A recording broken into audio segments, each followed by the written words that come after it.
Okay, welcome everybody. Good to see you, and you're behind there. Taking Andrea's place. Yes, Andrea, as Father Roy said, I wasn't listening, but she's sick today. So we're the technical team too.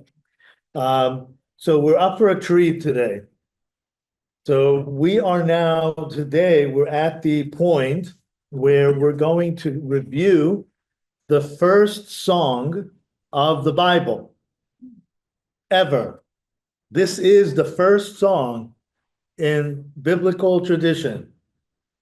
And it's not just the first one, it's the song.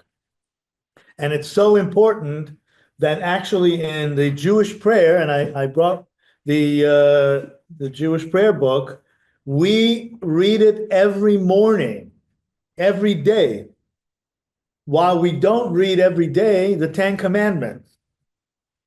So this, the rabbis decided, is something we need to read every day, and not even the Ten Commandments. So we're at this point.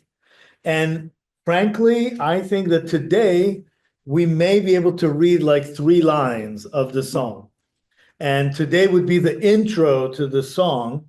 And next time we will go line by line because it's just too much. It's not going to be able to fit everything. So the context of where the song is, we have studied about the exodus of the Israelites from Egypt and all the plagues and everything, and then they finally left, right? And then we said, but they left physically, but they haven't left yet spiritually. There's something else, another step that they have to go through in order to be really reborn. So this is the moment that we're going through the Sea of Reeds, and that's what we ended up last time.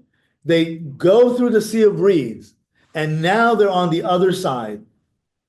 And this event happened a week after the Exodus. So there was the Last Supper, right? The Exodus, the story of Passover, and then a week later they had the crossing of the Sea of Reeds. And actually, we read it in synagogue also a week later. Every Shabbat we read. So one Shabbat we read about the Exodus, and then the following Shabbat we read about the crossing of the Sea of Reeds. So it really happened, if you really think about it, not 7 days later, but 8 days, on the 8th day. Because if you leave on a Wednesday and something happens on the next Wednesday, and they left on Wednesday night into Thursday. So they left on, let's say, Thursday. So that was the next Thursday. So it really on the 8th day, which is also very important, on the 8th day, right? What do we have on the 8th day that we know? A basic covenant. The covenant of circumcision, right, is on the 8th day. So this is the circumcision in the heart of the people. They're now getting a new heart, a new being, the new birth. They go through the canal, through the birth canal, literally, through the water, and they are now reborn. So this song celebrates the new birth. So think of a baby born, and the parents see the face of that baby, and they are elated and they are singing. Okay, so the bris is done on the 8th day for the Jewish boys. They get their circumcision and they're brought into the covenant. Now, if you notice, then baptismal fonts, usually in the tradition, they're 8-sided, the 8th day. For us Christians, Jesus resurrected on the 8th day. 7 days of creation. On the Jewish calendar, Shabbat is Saturday, the 7th day, the day of rest. Jesus rises on the 8th day. the first day of the new creation. So we are kind of going through the Red Sea. I just did a baptism yesterday, read the blessing of the holy water, bless the font, and you talk about the Red Sea. The Red Sea is recalled in the blessing. They went through the water, and it is a birth canal. So the baptismal fonts traditionally are made in two styles, a womb and a tomb. Sometimes they're rectangular, and you go down into the water and you come out the other side. So sometimes they're a rectangle looking like a tomb. So this idea of death and rebirth and all this is very symbolic going on there. So the font has the eight sides too, and then we're baptized into the 8th day, the first day of the new creation. Yeah, and the mikvah, the baptism, right, based on the mikvah, when Jesus went to the Jordan River and was baptized by John the Baptist. He got the name Baptist after the baptism, though. Before that, what was he before that? John the prophet, though. John the prophet. Prophet John.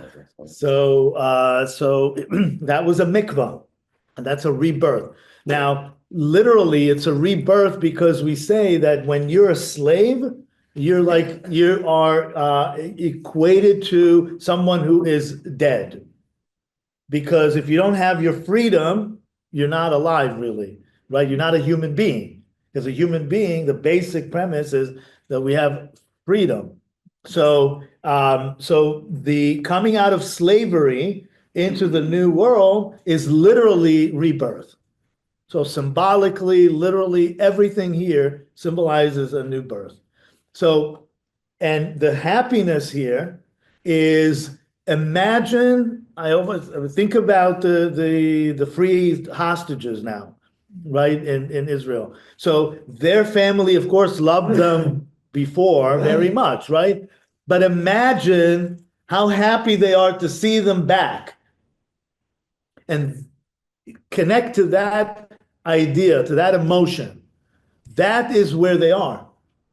And Moses is a Levi, and he sings. Clearly, later on, the Levites would sing in the temple. That was their job, to sing, right? When we read in Psalm, a psalm of ascent, right? So the psalm of ascent means that there were steps in the temple, and the Levites would stand on those steps and would sing while the sacrifices were happening. So the smells and bells, they had all that. So they were the choir. So it's something innate maybe in Levi that they like to sing. So Moses starts singing this song. Now, this song is the theology in a nutshell. And every song, really, there are two main songs in the Torah, in the 5 books of Moses. This is the first one. And then there, in the conclusion of the 5 books of Moses, there's another song. And when Moses summarizes everything that happened to them in the desert and future events, and he basically recaps all Jewish theology. So what is this song about? This song is about going from slavery to freedom, right? But it's not just going from slavery to freedom. It's about eradicating slavery in the world at all. Altogether, it's about eradicating any force of oppression. And when we read it, you'll see that the idea of oppression of Egypt, of the someone above somebody else, is described in the horse and the rider. And last time we talked about the idea that God drowned, right, the Egyptian forces army in the Sea of Reeds. And we said it's the same idea. It wasn't just that he saved the Jewish people, but he saved the world from the idea of slavery. I know we still have slavery in the world, but we know today that this is not the right model. in the ancient world, before Israel left Egypt, that was the motto. You were weak, you were vulnerable, you would be taken advantage of. So we know at least that it flipped. Okay, so I think we'll start reading it, and we'll discuss it. I just want to say, actually, the timing of today is incredible. And I told Father Roy last night when I was preparing, thinking to myself, this is really, really incredible, because today is the third day of Purim. You know Purim, the book of Esther, the scroll of Esther, and Mordecai, right? So the Persian Empire, it was after around the time of Daniel, the book of Daniel. The Persian Empire controls 127 countries, lands, basically all the known world almost. Okay, hold on. Persia is now Iran. Okay, so keep that connected. And we're talking about 400 or 500 BC, the year, just to stick it in your head there. Okay. So it was right before, it was between the two temples. So the first temple was destroyed in 586 BCE, and they were exiled into Babylonia. The Babylonians destroyed, exiled really, the people. And then the Persian Empire took over Babylonia. And all this happened within 70 years. And then the story of Esther is that there are Jews who live in Persia, those who were exiled, and Mordecai himself was exiled from Judea, and that's the first time the Jews are called Jews. Before that, there was Judea, Israel, you came from Judea, but a Jew, a word Jew, is the first time we see it in the Mordecai the Jew, because he came from Judea. He was an exile from Judea. So that was the first reference to a Jew.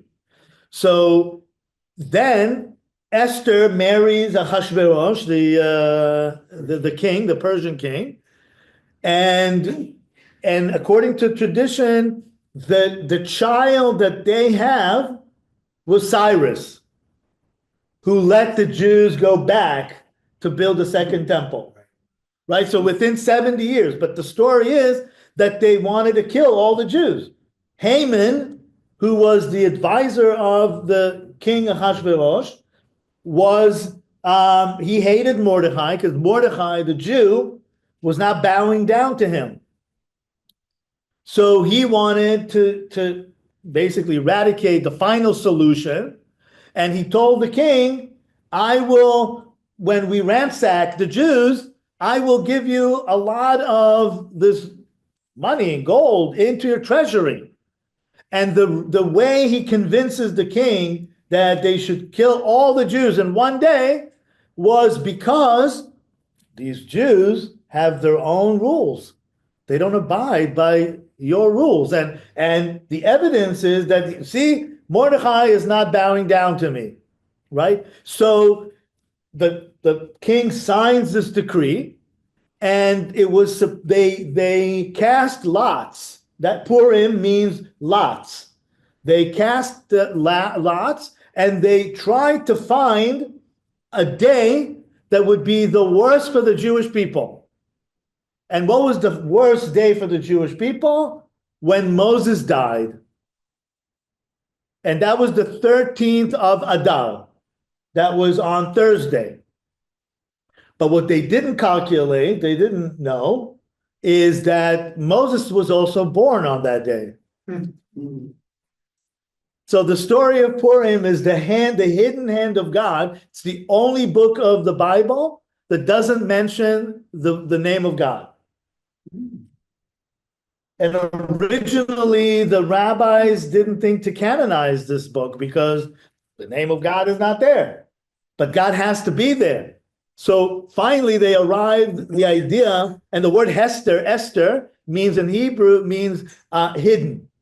So it's about the hiddenness of God's hand, that God is there even if we don't necessarily see God in miracles and big events. Now, also, did you get that Esther is Jewish and she hides it though? She hides it from the king at that point. So she marries him, he loves her, and okay. Yeah, he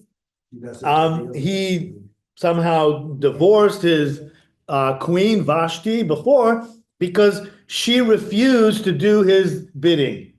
So doing the bidding right now is the most important thing. And Haman, who plays on it, tells the king, these people are not doing your bidding. And Haman is a descendant of Amalek, the Amalekite. He is Haman the Agagite. And Agag was the king of Amalek when Saul was supposed to kill him. King Saul, remember? Yeah. Later on, was supposed to kill, eradicate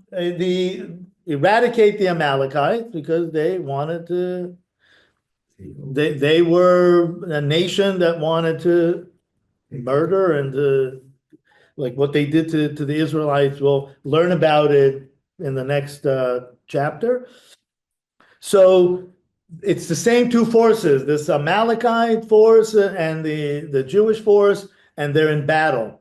So when the decree came to be that it was going to be on the 13th of Adar, it said that Shushan was the capital city of Persia.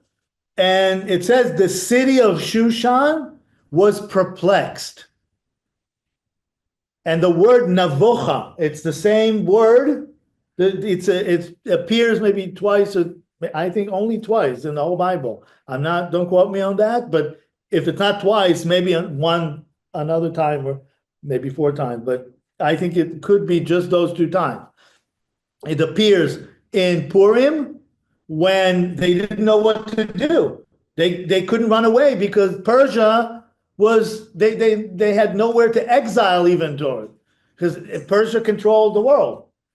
So a decree like this was worse than even the Holocaust, because in the Holocaust, as much as the Holocaust was the worst thing, but there were Jews who didn't live under Nazi regime. Here, pretty much all the Jews in the world lived under Persia. And where are they going to run away to? So perplexed, that word, navocha, was that they had nowhere to go. And the one time that the word repeats itself is here. When the Egyptians chased the Israelites, and the Israelites were basically between the Egyptians and the Sea of Reeds, and they had nowhere to go. And it's the same word, navochu. And they were in between, they were perplexed. So today is very special because not every year we have Purim for 3 days. This is a very special year that Purim is 3 days. It's called the triple Purim, because Purim is normally 2 days, one for everybody, and the second day for Shushan, for walled cities. They get a second day. But when Purim falls on Shabbat, you move it to Sunday. So certain things you can still do on Shabbat, like the meal, the festivity, but you can't give money for charity because you can't deal with money on Shabbat, right? So certain things you push for Sunday. So that Sunday is today. So we're in a very important day today. It's the 3rd day of Purim. And what we're reading here is about the same event, that the Jews were perplexed in between the rock and the hard place, and then nowhere to go. And the point was, now see how God saves you. Right? That is the idea. To see that at the end of the day, when there's nowhere to go, God is the salvation. So that's where and then when they crossed the Sea of Reeds, of course, think of all that, the resurrection, the coming out of slavery, the coming out of bondage, I mean, everything. It's being saved when you thought you're gone. You see death in front of you. The final solution. And all of a sudden, God flips it, and there's not only a final, not a final solution, but an elation, right? And happiness. And that's really what this mindset of this song. So, Okay. Rabbi, Yes, John. what happened to Haman? The Haman, he wanted to hang. His just reward. Haman wanted to hang Mordecai on a 50-foot tree, and he ended up being hung on it. Right. So nahafochu, the word flip, is the key word in Purim, that things are flipped. And that's why we wear costumes. We're not ourselves that day. And we're so happy. It's the one day. Okay. And this is St. Patrick's today too. It's the only day of the year that Jews are commanded to get drunk. Well, inebriated. Let's say that. They make cookies. And make cookie, Oznei Haman, the Hamantaschen, the ear. it's a poppy seed pocket, and they looked at triangular, and we say it's the ears of Haman, because when they hung him from his ears, they became triangular. But there's all kinds of stories about, of course, it just sounds like it, Hamantaschen, because Haman in Yiddish is the poppy seed, but so this day is really an incredible day, and you want to reach a point that you're so elated that you're beyond and the requirement. When do you know that you're inebriated enough? Is when you can't recognize between Haman and Mordecai, between good and evil, basically. So it really takes us back, which is the ultimate redemption, takes us back to the Garden of Eden. Because why? What happened in the Garden of Eden with good and evil? The tree of knowledge, right? The tree of knowledge was of good and evil. Before we started making that even distinction. Before that, everything was from God. So everything is not good nor evil. It's from God, right? So if people don't have clothes, they don't have clothes. So that's from God. But after that, oh, it's bad, it's good, right? We started going into this loop. So on Purim, we come out of that loop. And actually, the rabbis, the Talmud says that the Purim is on a higher level than the holiest day on the Jewish calendar. What is the holiest day of the Jewish calendar? Yom Kippur, right? Yom HaKippurim. It's in Hebrew, it's Yom HaKippurim. So Kippurim and Purim. You see the word Purim and Kippurim? And the letter Ke in Hebrew means as. So the holiest day on the Jewish calendar is only as Purim. And there's, of course, a lot of meanings to it. One is because they're both very serious days. We tend to wear costume, be happy, but we were just going to be annihilated. So it's a very serious day. When I grew up in Israel and we were wearing costume, it was like our Halloween. I wasn't, we grew up religious per se. So for us, it was like a fun day. But when I came to New York and I went to yeshiva, I realized they take it totally differently, very, very seriously. So Purim is a very serious day, but the Talmud says it's we approach God on Yom Kippur, on Yom Kippurim, on a very high level, but because we come again, we don't pay attention to our body on Yom Kippurim. We don't eat, right? We fast. we don't bathe, we don't lather, so we just concentrate on our spirit. So as high as it is Yom Kippur is, but it's a solemn day. But Purim is a happy day, right? So it says that it's you get closer to God if you're happy. Through happiness, you get even closer to God.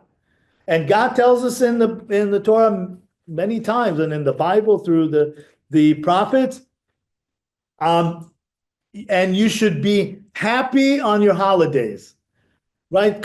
Think about coming to visit your family. So they want you to be happy when you come to visit, right? So you can come to visit and they'll appreciate your visit, but if you'll be so solemn the whole time and, just so serious, okay, you get the credit of visiting.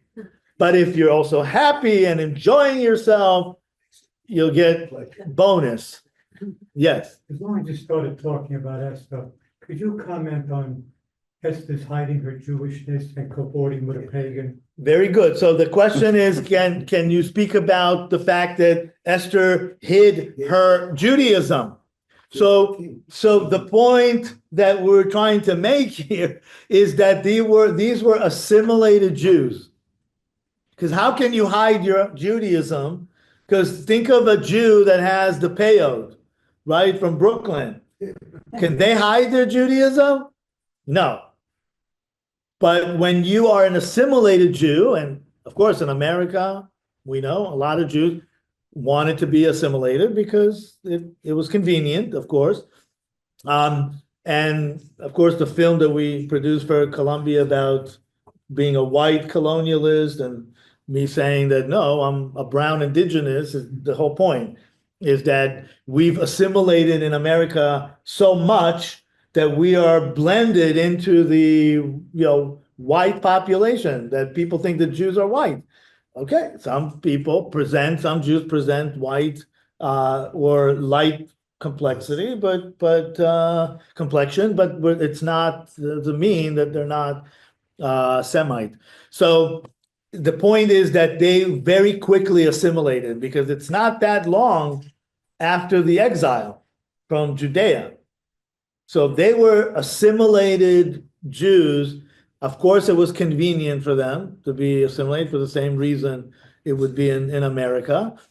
But it is that's why she was able to hide her Judaism. But then to marry a pagan, it doesn't seem something that a holy Jew would be doing. Well, she was an assimilated Jew. So But God works straight with crooked lines. Right, but God worked it in a way of salvation. So it says there that there are two opinions about whether she wanted to participate in that. I don't know if you know the story, but after he divorces Vashti, his first wife, the queen, he's looking for a new maiden. And there's all the virgins of the Persian Empire supposed to come forth and basically stand in long lines, and the king's helpers or deputies will go around and choose the most beautiful ones and bring them, and then he would choose from those. So she made the final cut and he chose her. So the question is, Beauty pageant. it was a beauty pageant. See, but I don't understand why she would have even put herself. Okay, so the question is, why did she even put herself in it? Right, so there's different opinions that she could have married, because it was only the unmarried virgin women that participated. So she didn't marry. She could have married Mordechai. Mordechai was her uncle. It's okay to marry an uncle, but she didn't. So that tells us that she wanted to be in this, right? So they were fully assimilated Jews. So that's the lesson that we learn even in modern time. And look what's happening now. It doesn't matter, terrorists or those who want to persecute the Jewish people. are not asking them what level of Judaism they hold, right? Or what denomination they are, how many times they go to synagogue. They don't care. If you're a Jew in Germany in 1930s, it was enough that you are quarter Jew to be a Jew, to be part of the final solution. So that's the point there too, that these history doesn't repeat itself, but it rhymes, right? Yeah. Where was Daniel at this time? Was he still alive, or was he a friend of Mordecai? I'm not sure exactly, actually. That's a good point, but they're kind of contemporaries. I'm not sure exactly. Well, Daniel was held But- in very high esteem Yes. by the Persian court. Yes, yes, definitely. The writing on the wall. Yeah, I believe it was just before that. I think there were, maybe Daniel is just before that. But it was about the same, it's within the 70 years. Yeah, yeah. So, yeah. Okay, Let's do verse one. let's do verse. I told you today would just be an intro to the song. Yeah, so, okay, Now, page. remember, they've had 4,000 years, 3,000 years to think about this stuff, right? So it's a story. It's a story.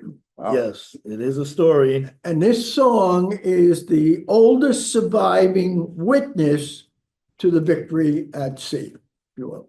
The oldest witness to this victory. And who wrote this? You know who wrote this? It's sung by Moses, who wrote it. Okay.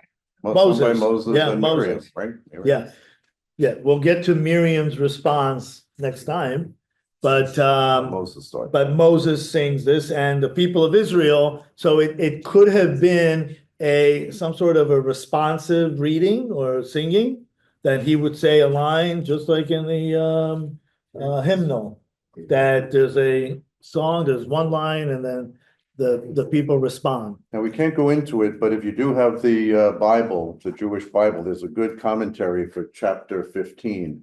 It goes, the bottom of the page there, and it really explains this amazing song and how it evolved through Judaism and how it takes place. So it's really, these footnotes are really great. So if you spend a little time, that would be good. But And don't forget, it's a poem, okay? It's a poem. It's not prose, it's poem. Right, so prose or the regular text has different meanings, right? The kind of on the surface, the simple meaning and the hidden meaning.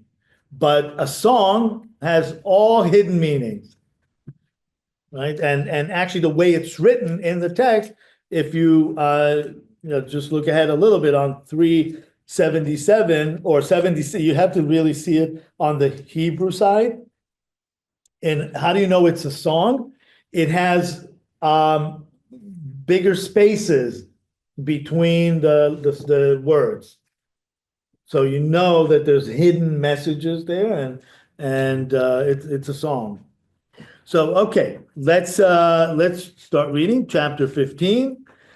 And again, we're not going to go far, as I said. It's just the first word, then. See that word, then? We'll be talking about it now for 10 minutes.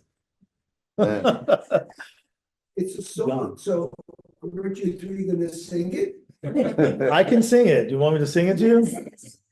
אז ישיר משה ובני ישראל את השירה הזאת לאדוני ויאמרו לאמור השיר על אדוני כי גאו גא סוס ורוכבו רמה וים עוזי וזמרתיה ויהי לי לישועה זה לי ואן והוא אלוהי אביבה וממנו אדוני איש מלחמה אדוני שמו מרכבות פרעה וחילו יערה וים ומבחר שלישיו טובעו בים סוף תהומות יחסיומו ירדו במצולות כמו אבן ימינך אדוני נדרי בכוח ימינך אדוני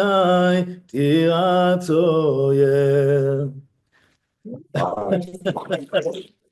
sing it every morning, and actually Yitta is on. I see Elaine. We can't see her, but she's on. So we sing it every Shabbat morning together. So this is definitely a an important song. So then, we're just going to talk about the word then. Then Moses and the children of Israel chose to sing the song to the Lord, and they said the following. Okay, and well, I'm going to read it, but then I'll go back to the word and then. This is the first line of the song, and every first line is by default the title of the song. And the title of the song is the most important essence of, right, supposed to capture the essence of the song. So what is the essence of the song? It says, I shall sing to the Lord, for he is exalted above all the arrogant, having hurled horse with its rider into the sea. That's the bottom line. We praise God because he is the most exalted. And what did he do? What's the essence of God? He hurled the horse with the rider into the sea. He eradicated the idea of slavery, of oppression. And we did mention, but it's worth repeating it from last time, that this is not the first time that God is eradicating the oppression with water. What was the first time? Noah, the story of Noah, right? Because the idea and the water, not with fire, not with brimstone, it's fire because water, because water levels always. So instead of being in this structure of one above the other, when the balance is incorrect, you bring back the balance with the water. So that's the idea. So going back to the word then. The word then, why then? Why is it important to say then? So the Talmud talks about it for a long time. For that word, you could have said Moses and the people of Israel sang this song. I would understand. Why then? So then, first of all, if you take the two letters that make up the word then, in Hebrew is az. If you kind of read Hebrew, you want to go to the Hebrew side, it's the first letter of word, of course, on the right hand side. We read from right to left. It's Aleph and Zayin. So two letters. One is Aleph and one is Zayin. Aleph is 1. The numerical value is 1. And Zayin is 7. So it was 8. Remember we talked about the 8th day? Az. There was a new birth. But, of course, we don't just rely on nice symbolism like that. The idea that then, only then, he celebrated. What's the lesson here? The lesson is, it's not over until it's over. In the opera, the phrase. So it's not over until Moses sings. So you need to make sure it's finished. And in the Seder, right, the last part of the Seder, there were 15, the Last Supper, there are 15 steps. And the last step is to say, it's over. It's finished. Right? And you know that from the New Testament. You have to say it's finished. You have to see the baby out. You're not going to celebrate if the baby is half out. When the baby is born and starts crying, then you know the birth was complete. So that is az. Don't sing before it's over. And we know now also from the Bible and the text and the theology that they did start a new chapter for themselves and for the world. Okay, very good. Then Moses and the children of Israel chose to sing the song. So it could be, like I said, a responsive reading. Now, it's not something, maybe a detail that will interest you that much, but I'll throw it in. There are two ways to call the Israelites. Bnei Yisrael, the children of Israel, which is actually in Hebrew, it's the sons of Israel, not the children that they translated in the egalitarian way, but it's really the sons of Israel, or the house of Jacob. So these are the two ways that throughout the Bible, the people of Israel are called. The sons of Israel and the house of Jacob. Now, of course, we know that Jacob and Israel, the same name, right? The same person. But the sons of Israel refer to the men, and the house of Jacob refers to the women. Because the word house in Hebrew, bayit, is the same word as bat, as daughter or a woman. So a girl. So it is this separation, and this is where the rabbis also learned that perhaps in rituals we need to be separate, right? Separate. So the orthodoxy and traditional Jewish prayer always had separate seatings, right? With the mechitza in the middle, the dividing wall. So it could be that then the song that Moses sang with the men, right? Because it's the sons of Israel, and then Miriam at the end, and we'll just look at it for a minute, and then we'll go back to where we are. But on page 381, after Moses finishes his song, it says in verse 20, it says, Miriam, the prophetess, sister of Aaron, took the drum in her hand, and all the women went forth after her with drums and with dances. Okay, so they had some sort of a division. Okay. And that translation of drums in some translations is tamarines. Yes. Yeah, I don't know if they did have, I guess they had the traditional, the leather drum, but yeah, it was the Whatever. tambourine that we, bells on it. yeah. My translations, I would imagine. Okay, so then they said the following, as we mentioned before, page 377.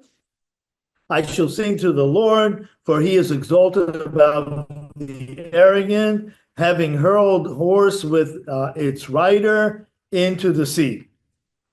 The might and the vengeance of God was salvation for me. This is my God, and I will build him a sanctuary, the God of my father, and I will exalt him. So this is, remember that, and so this song of course is so rich that, as we said, we can go as we'll try to go as far as we can, but it lists the order. God saved us, right? He eradicated the oppression, and then what is the next step? Remember what we said about the structure of the book of Exodus? It's two sides. It has really two parts. One is the Exodus, the story of the plagues and the Exodus. And in the middle, we have Mount Sinai. And then the second part is the building of the tabernacle, right? God's house in this world, bringing the dwellings of God into this world. So this is what it says. The next step, we didn't just leave to roam the desert, but now our responsibility is to build a house of God. Now, the word in Hebrew, this is my God, va'anvehu, has different meanings.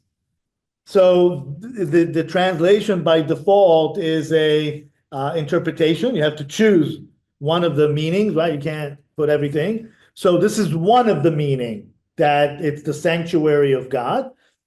But anvehu Nave Midbar is an oasis. And it also means beauty.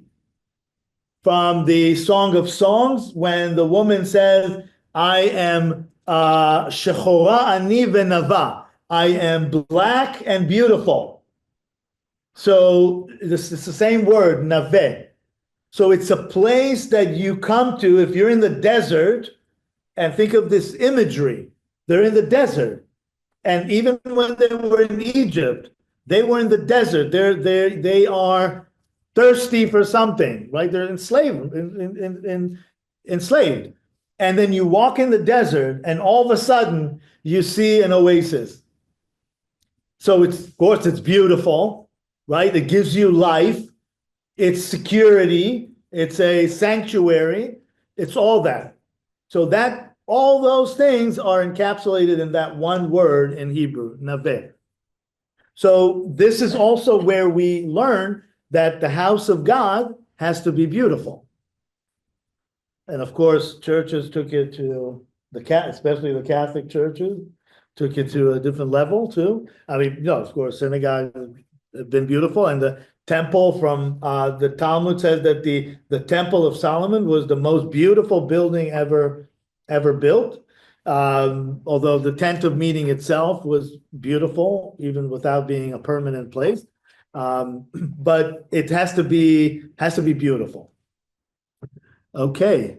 And by the way, speaking about Purim and the connection to Purim, in the description of the king Ahasuerus and his palace and his party, there are the same colors and the same materials that the tent of meeting is going to be constructed later on, that we will start reading in the next few chapters. So it means that even in his palace, it was still beauty. A very important actually detail about this. Remember, we said that the book of Esther is the only book of the Bible that the name of God is not mentioned, but still God has to be there. So the rabbis concluded that when it says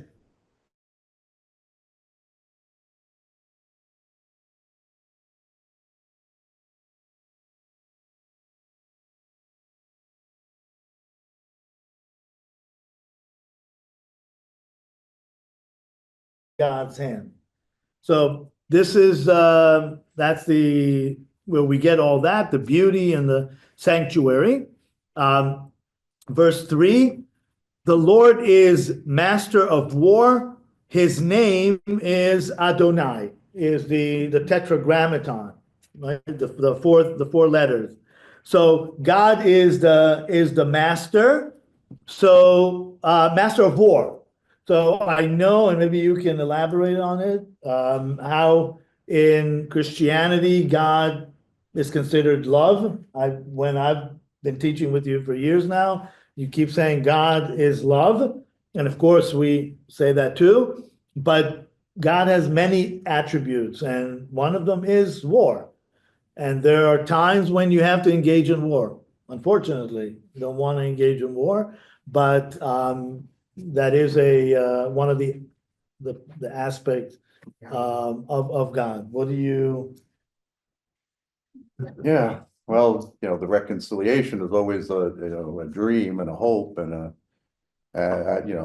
Jesus certainly is heading toward, he's promoting reconciliation. Love your enemies. Like, oh, wow, whoa, and I'm telling you, I'm not. That's still a high bar for me. That's the goal, but that's the direction Jesus is pointing. But can you love your enemy and still fight it? I don't know. It's a pondering. I don't have an answer. I'm not a pacifist, and I'm not a total pacifist. Like, go ahead and beat me up. That's okay.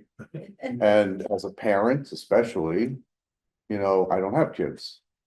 So, I mean, if an enemy is coming to kill my kids, I don't have a right to protect my kids. Insane. No, that's not of God. So, I'm not going to let that happen. No, it's never been Christian teaching that you can't defend yourself and your family and your friends. And so we do have this just war theory in the Catholic tradition, and it's a terrible thing, but yes, it's there. But I don't know, Don, you want to speak to that too? I mean, it's a quandary. Yeah, we're still in the world. Churches stand on justifiable war, they say? Yeah, just war theory. We do have the concept. But again, too, you have to define what justifiable is. Yeah, what's- It's basically a defensive, initially, it's a defensive stance. Okay? In other words. It's not aggression. It's not aggression. Protection, basically. Yeah, that, in other words, in Defense terms of the first. just war theory, it's a defensive stance initially. Aggression is, because again, and this is a very touchy point, but we have to remember from a Christian moral standard, the end does not justify the means. Okay, so we have to, that's a very, very, and now I know Gadi and I have talked about this many times, but from a Christian perspective, that's a moral position that we are mandated to take. You cannot perform evil means to find an end, even if you think it's a good end. And that's one of the great moral conflicts and fights that Christians have to play. And the question is, in terms of war, okay, how do you make conscience judgment? And don't forget, conscience is not the way I feel. Right? Conscience is a judgment. Right? It's not I feel this way or my conscience makes me feel this way. The act of conscience is an act. It's a judgment. And so we just can't go by this feeling and saying, well, this is what my conscience says. All right? There are many, many ways to develop one's conscience. But once you make that decision, that is a conscience decision. Okay?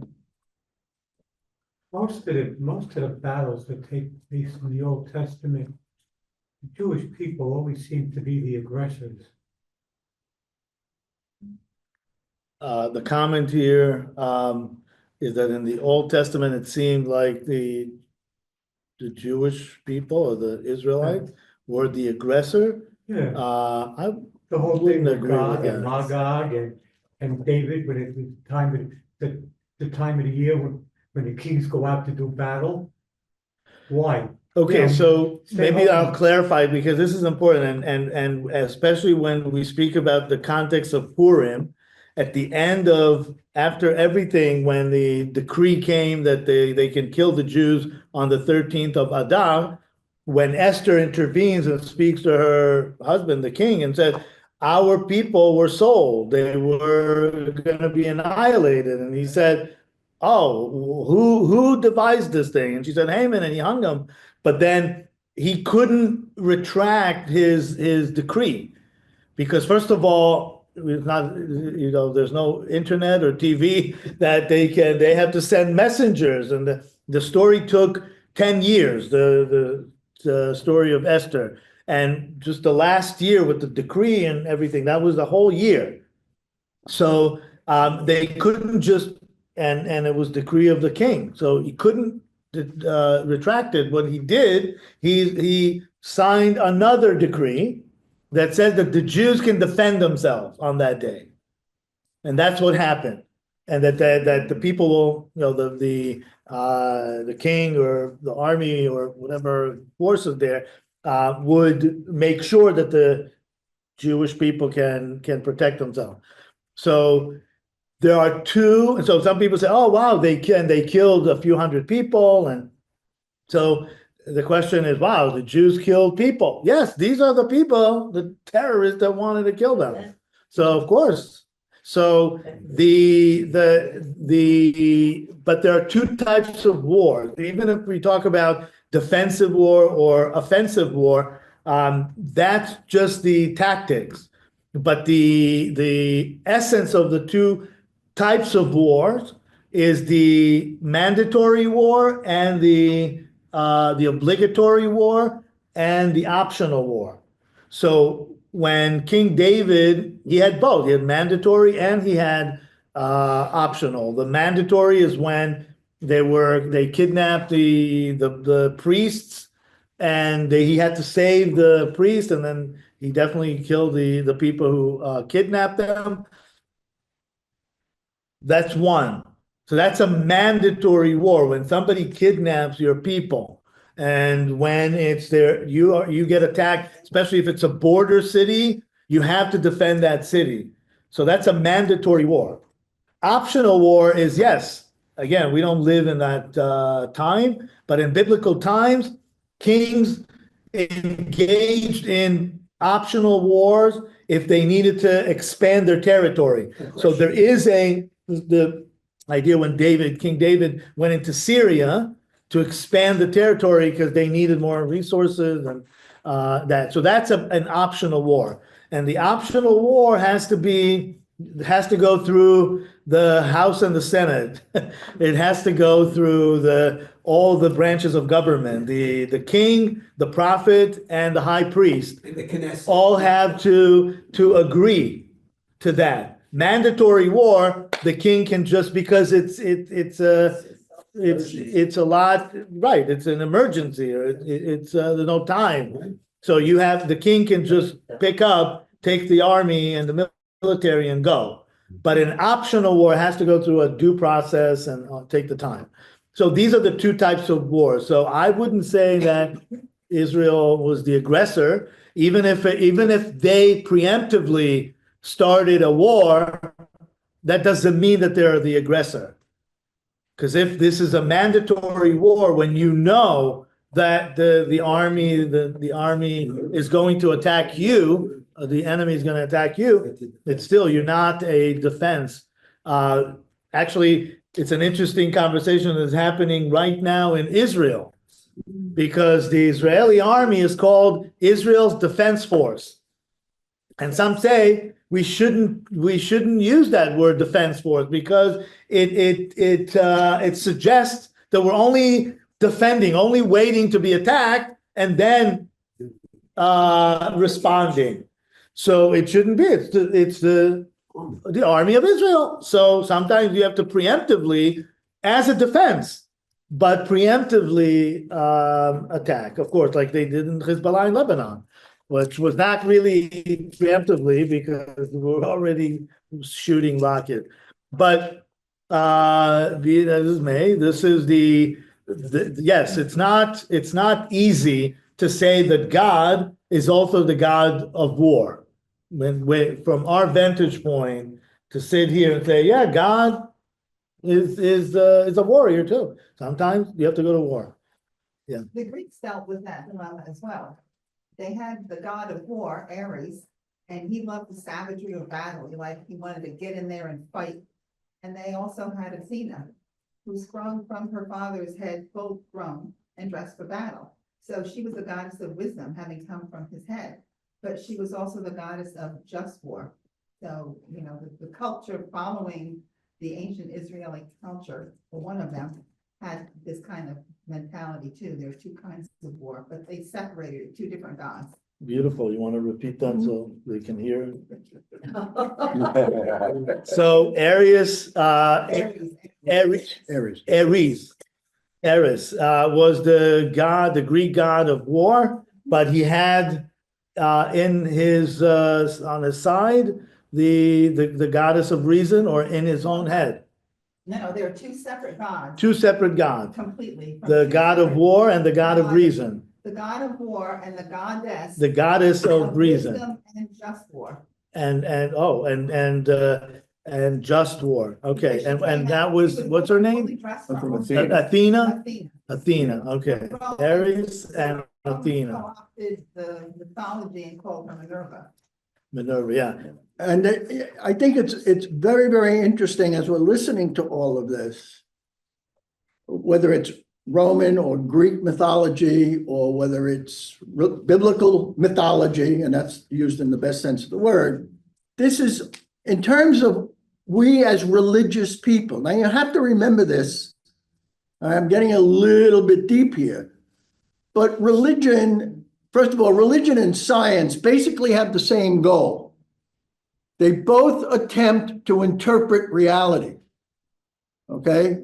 Science does it via measurement. Okay? Religion does it through faith and always has a filter through which we see reality. Okay? And these are all attempts of the human person to try to understand where evil came from, where good came from. All right? This is the technique that human beings use, all right, to try to interpret reality. And that's why there's always a conflict, or seemingly conflict where there's not, a conflict between religion and science. What's your filter? Through whom or through what are you interpreting reality? So you have Greek and Roman mythology, all right? You have biblical mythology, all right? And that's why there's a great fight within religion between the contextualists and the fundamentalists. A contextualist, for example, and I claim to be part of that camp, is one who understands the Bible as religious stories, not as words dictated by God. And those were, if you look at it this way, how did each one of us go back and look at our lives? What was the progression that we went through and are going through in order to understand God and our relationship with God? Okay. It's like if some of you may have heard of the developmental psychologist Lawrence Kohlberg. Right. Kohlberg set up a whole series of steps and levels of moral development. And it's very interesting. And, I'm trying to deal with, this whole idea of religion, for example, the question of heaven and hell as reward and punishment. Okay. And yet, if you look on the level of moral development, there is, according to Kohlberg, there are 6 levels, 6 levels, 3 stages. And reward and punishment are the first 2. They're the most basic moral instincts. And yet, when you have someone like Moses or some great religious figure like Jesus, he's saying, get out of the dirt, get out of the reward and punishment idea and aim for the universal of love. And that's why Jesus's message of love, for example, is so difficult for many human beings to deal with, because we have not really developed our own moral development. With many of us are kind of in a middle stage. Hopefully that we've grown out of this reward and punishment idea. Okay. Now, the last time I said that, I threw people into a dither, because what about heaven and hell? How do we see heaven and hell? Reward and punishment? And I would say probably not. All right. Not in that context. If we're trying to stay out of hell or go to heaven, all right, we have to be able to grow as the biblical characters did, as the biblical stories did. You see the growth, all right, especially in the Old Testament, into the wisdom literature. Okay, the growth of a nation, the growth of a people. That's what Christ is calling Christians to, a growth that goes beyond reward and punishment. These are the beauties of having to deal with the scriptures, right? Because there's never a final answer. There's an openness to all of this. But again, we have to ask ourselves, what is our level of maturity and moral development as we begin to try to understand all of these things? It ain't easy, folks, but that's the challenge. I used to tell my students, Jesus came to kick butt. All right, he didn't come to make us feel good. All right, he came to challenge us to move the next step, go through the readings in some scriptures today, go through the narrow door. All right, those are the challenges. All right, so in terms of these stories, all right, that's one way that I would look at it.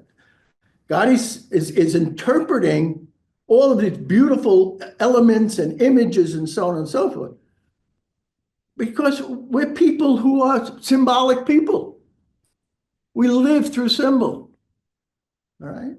So again, that's where I'm coming from in terms of trying to understand these scriptures. It's a beautiful endeavor, but you got to think through it. You got to pray through it. So the relating to Purim, when we're supposed to be inebriated and not distinguish between evil, good and evil, in a sense, yes, we want to move beyond the measure for measure. That's the punishment, the reward and punishment is the measure for measure. When you do something, God said, I will respond in the same measure. So to educate you, it's not a punishment. It's education. It's yes, God wants to groom us back into a place where everything that comes from God is good. So there are people actually that their last name is Gamzu. And in Hebrew, Gamzu, it's short for, because there's the story of a rabbi who kept saying, Gamzu letova. So anything that happened, it doesn't matter what happened. He said, this is also for good. No matter what happened, this is also for good. So they called him Gamzu, because he said, Gamzu letova. This is good, also good. So yes, we want to reach that level. You want to, of course, that's the ultimate. But as we're all, like Don said, we're all in the journey still of getting there. So let's read one more line here, and then we'll open into a conversation here. The verse 3 said, again, God is the master of war. His name is Adonai, and the word Adonai is the tetragrammaton, the four letters, the Yud, Hey, Vav, Hey, that we don't pronounce, but there's We usually say Yahweh, so the YHWH. And you just say Hashem, it's in the book. So Hashem means the name, Hashem. So the name. So they don't pronounce the YHWH. They'll say Hashem or Adonai, and Adonai means Lord, the Lord. So it refers to God. Then again, just to really throw it through, when the Christians started saying Yeshua Adonai, Jesus is Lord, oh boy. That's the divinity of Christ. Okay, so that's where then Jews began to step back and say, hold on, we can't go there.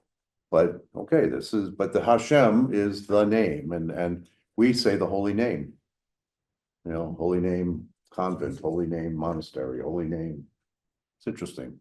Carries over. Society. Holy Name Society, yeah. so because this is the holy name, because God has different names in the Torah and the Old Testament, is Elohim, right, and Adonai, but Elohim is the side of war.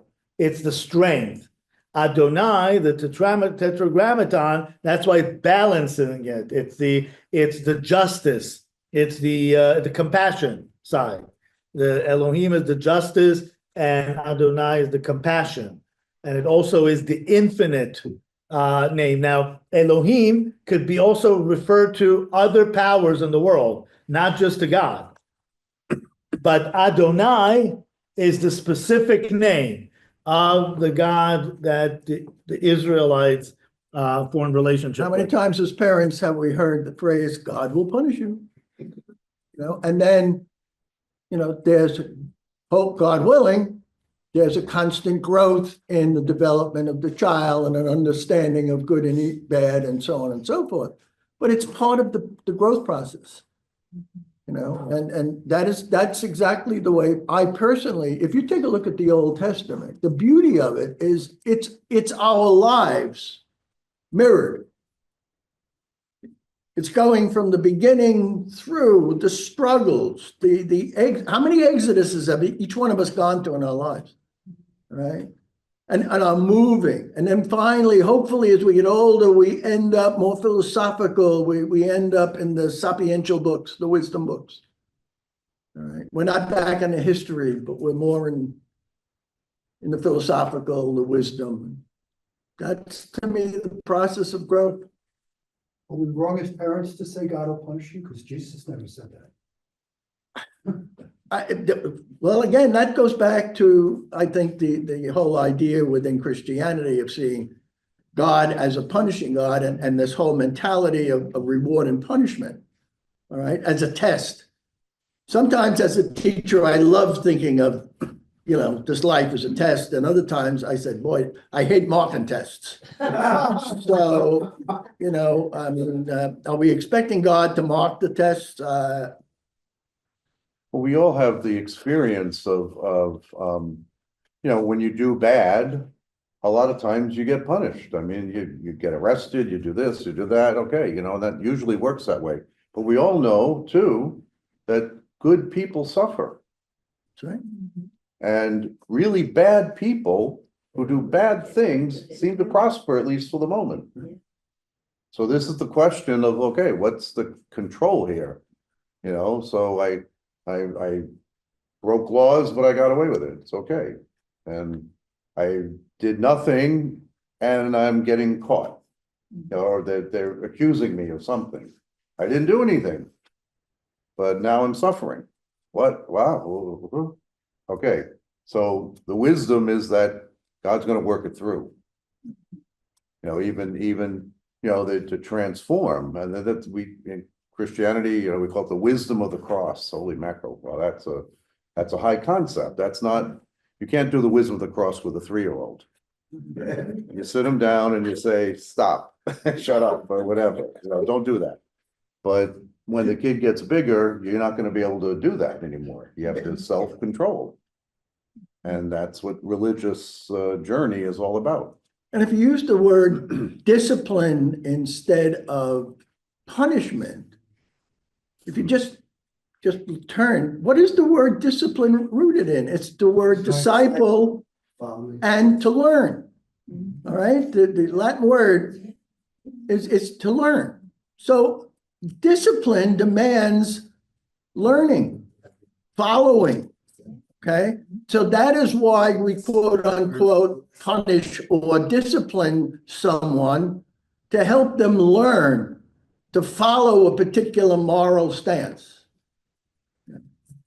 I'm glad it wasn't my fault that we didn't move beyond that line. God will punish you. Yes. All right, finish the page. Is there a different meaning for different words? Does the Old Testament really say that God is a warrior God? Or can that word be translated differently? So the question is, does the word God is the master of war can be interpreted in different ways, milchama? It could, anything can be have different meanings, but that's really the meaning of war. But also the word milchama in Hebrew, the war, it has the root of the word war is the word for bread, lechem. So it says that we're in constant war. We earn our bread, right? When we live, then when God exiled Adam and Eve from the Garden of Eden, he said, now the land is going to grow thistles, and you will have to get your bread through the sweat of your nostrils, right? So that's the war that we have. So war is always in the context of God, that when we don't adhere to God, we engage in a war that now we have to get our own bread.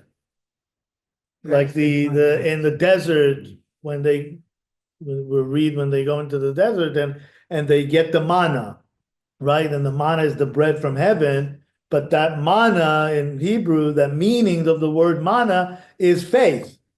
It's a bread of faith that you can't keep for the next day. And it's all about training us back to return to the mindset of the Garden of Eden, that God is our source for everything. Once we veer off, and the word for sin in Hebrew is to veer off. So once we veer off, we now have to gather our own bread, and that's going to look like war. So whether it's war against a physical enemy, or a war against an internal enemy, or how to, hunt and gather and all that, I would definitely expand that definition. And the Greek word for sin is hamartia, which is an archery term, which means sin is that which misses the mark. Exactly. Okay. Mhm. So again, it's much more challenging, all right, to say I've missed the mark, or instead of using the word war, we use the word struggle. Okay, that life is a constant struggle in which God is totally involved. Okay, and it's the momentary breakthroughs in the war, the moments of peace, and then we're back to struggle. But as long as there's growth, that's what we're called to do. Yeah. That's the march to Calvary and then resurrection. That's the Yeah. whole movement. And I know that the expression, I use a different expression. The expression in Hebrew and in English is the sweat of your brow. But in Hebrew, the literal meaning is the sweat of your nostrils. And I don't know why in English they translate it as the brow, but the nostril is very important because that's where God injected the Spirit. So if you're not going to adhere to that, then you're going to get sweat there. So you're going to have to be on your own, basically. So that's definitely. So God, they acknowledge here that God is the God of war, not just of the battle against the Egyptians, but that God is the sustainer in this world. And he's the king and he's the father. We always have those two sides. God is our king and our father. And then Pharaoh, so what did he do? Verse 4, Pharaoh's chariot and army he threw in the sea, and the pick of his officers were mired in the Sea of Reeds. So these are the it repeats the essence of what this song is related about, that force of evil was eradicated, and the idea of oppression is eradicated. And now, even though physically we haven't eradicated it, in our mind, we are in a new creation. Right? Just like I would say the story of Christianity, that there's the second coming, the idea of the second coming, right? The beginning of, and maybe you should expand on it. Well, the new creation, that we're still in that struggle, Yeah. we're still in the war, the war is still ongoing, but the victory is already in sight, and as we go through the victory, we see Christ conquering sin and death, and so we claim that, we live that, we benefit from that momentarily, because the struggle is still real, it's still ongoing. So until that final victory is won, then we're still in the struggle, but we have those moments of healing and beauty and grace and peace and all the good stuff. So the world is a mixture of it, and we want to be on the light, and this head to the light, not to the dark. And don't forget, we say that Jesus saved us from sin. Well, did he really? I mean, nobody's sinning anymore? No, the meaning is that finally we have the power, and that's what Jesus gave us. He gave us the power to overcome sin so that we can move on. But notice, we have to make the choice. It just doesn't come automatically. All right, the power is there, the grace is there, the reward is there, if you will, of the crucifixion and the resurrection. But he gave us the power to overcome the power of sin. All right? Right, to see an example of how the powers are drowned in the sea, right? So, and I want to conclude with that, again, that first word. As I said, we're not going to go far today, but we went far in the mind. The word az yashir in Hebrew, then Moses sang, right? But it actually, even in biblical grammar, it doesn't mean that he sang. It says, then he will sing. Yashir. Because if it were in biblical grammar, it was, if it would have been sang, it's vayashir. So it's definitely a future tense. And this is exactly what we're talking about. This is the beginning of redemption, not the end of redemption. Az Yashir, he sang when they crossed the Sea of Reed, and he saw the baby was born, but it's just a baby. The mature human being, then he will sing. And that's, of course, messianic times when evil is definitely eradicated altogether. Amen.